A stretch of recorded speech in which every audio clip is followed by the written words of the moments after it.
আমি একজন truck driver. আমার পরিবার এবং সন্তান আছে, কিন্তু আমার স্ত্রী আমার কথা শোনে না।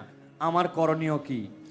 ভাইরা আমার, মা বোনরা স্বামীদের কথা না শোনা, স্ত্রীরা স্বামীদের কথা না শোনা, এটা একটা ব্যাধিতে পরিণত হয়েছে। পশ্চিমাদের মুখরোচক স্লোগানে আমাদের অনেক মুসলিম নারীরা বিভ্রান্ত হয়ে গেছেন।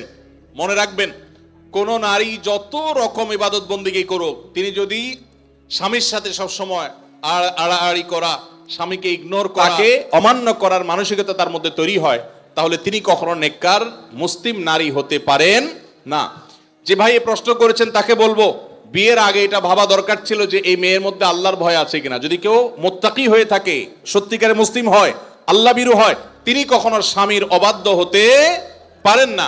কোনো বিষয় নিয়ে মনোমালিন্য হতে পারে, মতভিন্ন হতে পারে, কিন্তু তাই বলে অবাধ্য হওয়া যেটা বলে সেটা হতে পারে না।